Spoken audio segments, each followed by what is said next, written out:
आप सुन रहे हैं एक ऑडियो सीरीज बीवी बाय चांस, प्यार और धोखे से भरी एक बहुत ही रोमांचक लव स्टोरी मेरे यानी आरजे नवनीता और इस कहानी के लेखक मनोज के साथ आपके अपने एस एफएम पर।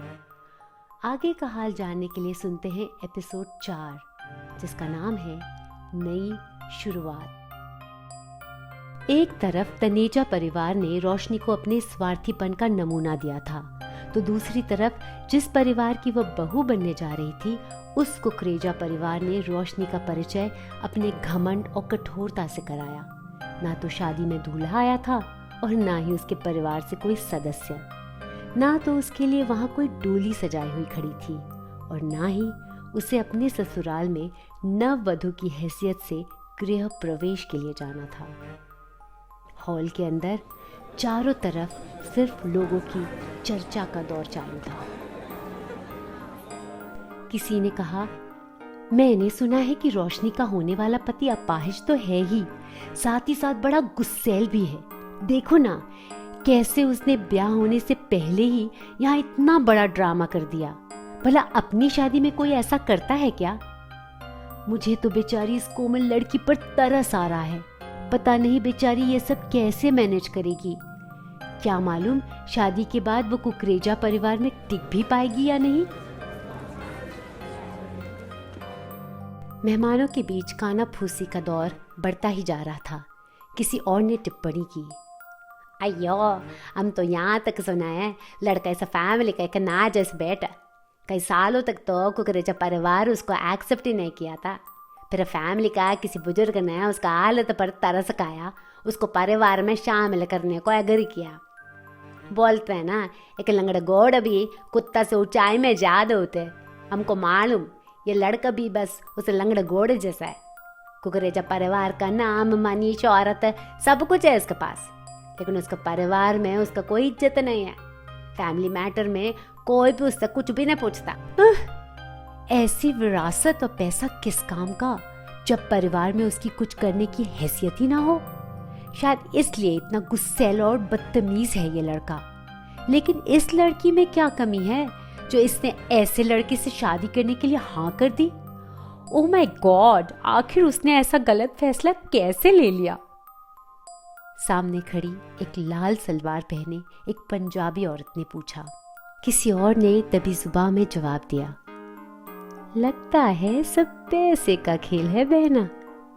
जितनी ये लड़की भोली दिखती है ना, असल में उतनी भोली है नहीं। पैसे के चक्कर में एक लंगड़े के साथ इस पवित्र अग्नि के 7 चक्कर लेने को भी राजी हो गई है। शायद उसे शौहर नहीं, सिर्फ शोहरत चाहिए। Who knows? अब बस जाने भी दो।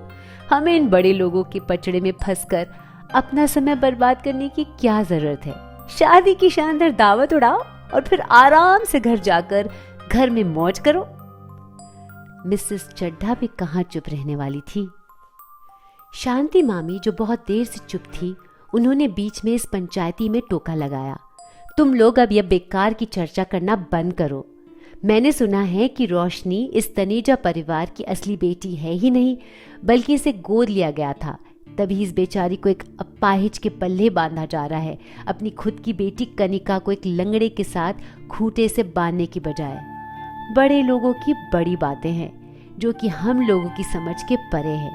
अब सब चुपचाप सामने चल रहे तमाशे को देखो और इससे सबक लो कि जिंदगी में पैसा होना ही सब कुछ नहीं होता।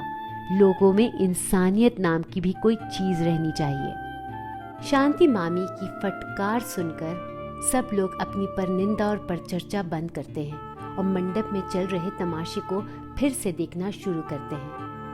शादी के फेरे व्हीलचेयर के साथ लिए गए। रोशनी ने अपना पल्लू व्हीलचेयर के हैंडल से बांधा और फिर उसने ही व्हीलचेयर को धक्का देते हुए शादी की इस पावन रस्म को पूरा किया। मेहमानों की इन्हीं कानाफूसी के दरमियान ही पुजारी ने इस विचित्र शादी को पूरा करके संपन्न किया। रोशनी ने वापस अपने रूम में आकर राहत भरी सांस ली और आज के घटनाक्रम पर विचार करने लगी। अभी वह शादी के जोड़े को बदलने की बात सोच ही रही थी कि तभी उसके फोन की घंटी जोर से बजी। फोन की दूसरी तरफ रोशनी की ऑफिस की पर्सनल मैनेजर रेखा परमार थी। रोशनी ने फोन उठाते हुए बोला, हेलो रेखा दी। हाँ बोलो, क्या बात है? रोशनी तुम कहाँ हो? जल्दी से जल्द तुम अपना सारा काम छोड़कर तुरंत ऑफिस चली आओ, रेखा परमार ने रोशनी से कहा। उसकी आवाज में बहुत घबराहट थी।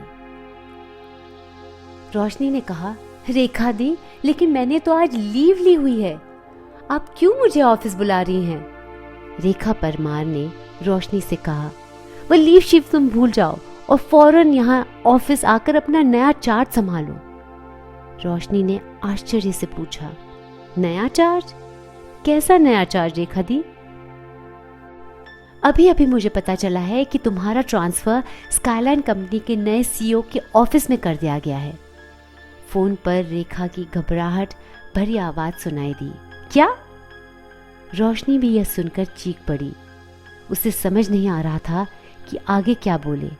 उसे अभी होटल से निकलकर अपने लिए एक नया घर भी तलाशना था, क्योंकि उसने सोच लिया था कि वो वापस तनेजा परिवार के घर में नहीं लौटेगी।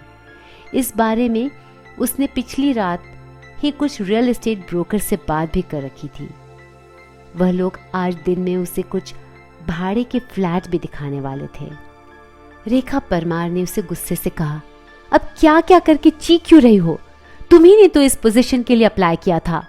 अब जब तुम्हें चांस दे रही हूं तो तुम नखरे मत दिखाओ। चुपचाप जहां कहीं भी हो वहां से इमीडिएटली ऑफिस चली आओ। मौके की नजाकत को समझो रोशनी, मौज मस्ती कभी और कर लेना। रोशनी ने तो किसी से भी अपनी इस अजीब शादी के बारे में बात भी नहीं की थी, तो फिर वह अपनी ह्यूमन रिसोर्स मैनेजर रेखा परमार को कैसे बताती कि वे कहाँ फंसी हुई है। रेखा दी उसको चाहती थी और उसके भले की ही बात कर रही थी। सीईओ की असिस्टेंट बनना कोई छोटी मोटी बात नहीं थी। ऐसा मौका उसके करियर में दोबारा जल्दी नहीं आने वाला था। उसने धीमे से रेखा से कहा, ओके, मैं जल्द से जल्द ऑफिस पहुंचती हूँ। लगता है रोशनी का यह ड्रामे से भरपूर दिन अभी तक खत्म नहीं हुआ था। शायद कुछ और भी बखेड़ा खड़ा होना बाकी था, या फिर कुछ नया अच्छा। रोशनी जो शौकिया अपने दिन का राशिफल रोज देखा करती थी, उसे आज अपने उस शौक को पूरा करने का मौका ही नहीं मिला था। वह मन ही मन सोचने लगी, अब पता नहीं जीवन में क्या हलचल मचने वाला है। एक बार उसकी नज़र अपने फ़ोन पर फिर से पड़ी और उसकी इच्छा हुई कि एक बार इंटरनेट का इस्तेमाल करके उस मनहूस दिन का अपना राशिफल देख ही ले। रोशनी ने अपने डेली हॉरोस्कोप में नया क्या हॉरर पाया, जानने के लिए आपको सुनना पड़ेगा इस थ्रिलिंग ऑडियो सीरीज का अगला एपिसोड, जिसके लिए आपको बने रहना पड़ेगा मेरे यानी आरजे नवनीता और इस कहानी के लेखक मनोज के साथ। मिलते हैं नेक्स्ट एपिसोड में आपके अपने एस एफएम पर।